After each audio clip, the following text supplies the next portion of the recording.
میں ایک سادی سی بات کرتا ہوں، اتنے لوگ جتنے لوگ یہاں بیٹھے ہیں اگر کسی دنیا دار کے ڈیرے پہ چلے جائیں اور اس سے کوئی چیز طلب کریں اور وہ دینے کی استطاعت رکھتا ہو تو وہ کیا خالی لٹائے گا؟ وہ کہے گا اتنے لوگ آگے ہو تو ڈیرہ داری کی شان کے خلاف ہے کہ میں ان کو خالی لٹاؤں۔ تو جب یہ دنیا دار خالی نہیں لٹاتا تو رب کیسے خالی لٹائے گا؟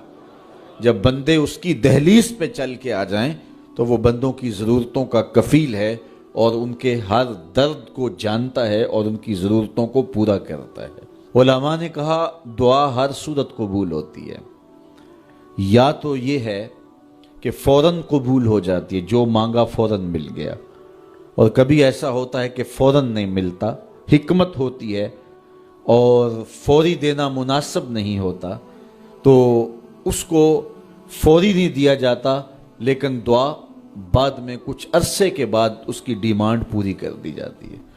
اور کبھی ایسا ہوتا ہے نہ فوری دیا جاتا ہے نہ بدیر دیا جاتا ہے، اس دعا کو ذخیرہ کر لیا جاتا ہے اور حشر کے دن اس کا بدلہ دیا جائے گا۔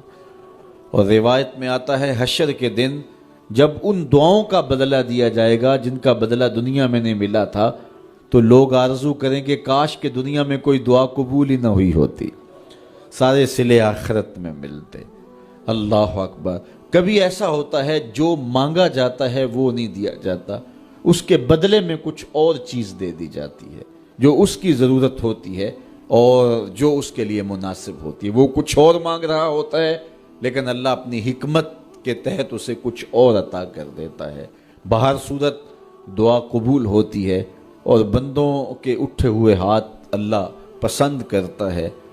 آج یہ بھی بحث چلتی ہے نہیں مانگنا چاہیے، فلاں وقت میں نہیں مانگنا چاہیے، تو وہ کہتا ہے مجھ سے مانگو جب بھی مانگو، میرا دست کرم تمہیں دینے پہ آمادہ ہے۔ اور اگر کوئی نہیں مانگتا تو فرمایا کل ما یابو بکم ربی لولا دعاؤکم، اے محبوب فرما دو اگر یہ نہیں مانگیں گے تو اللہ بھی پرواہ نہیں کرے گا۔ مانگنا تمہاری ضرورت ہے، اگر تم مانگتے رہو گے تمہاری جھولیاں بھرتا رہے گا، اور اگر تمہیں اسے نہیں پکارو گے تو وہ بھی تمہاری پرواہ نہیں کرے گا۔ تو اس کے حضور دعائیں مانگو، اپنی آرزویں پیش کرو، اپنی تمنائیں اس کے حضور پیش کرو۔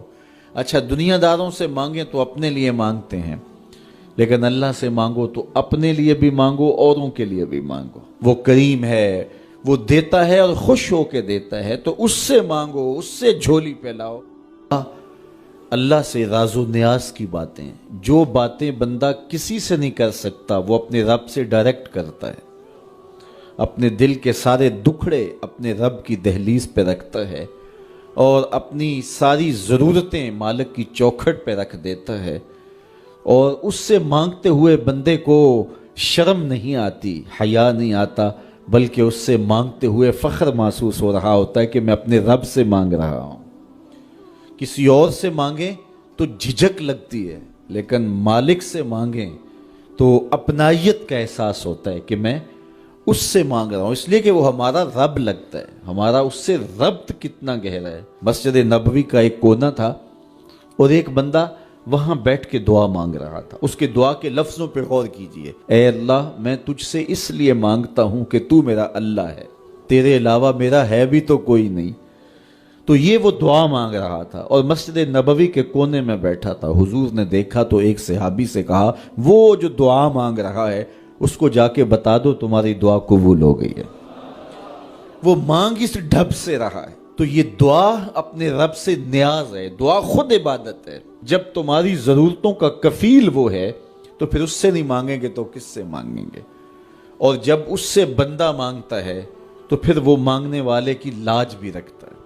ان ربکم حیی کریم یستحیی من عبدہ اذا رفع یدیہ ان یردہما صفرا۔ تمہارا رب حیا کرنے والا کریم ہے، جب بندے اس کے سامنے ہاتھ پھیلا کے دعا مانگتے ہیں اللہ فرماتا ہے مجھے شرم آتی ہے ان کے اٹھے ہوئے ہاتھ خالی کیسے موڑوں۔ جب انہوں نے مجھ سے مانگا ہے تو میں نے بھی نہ دیا تو کون دے گا؟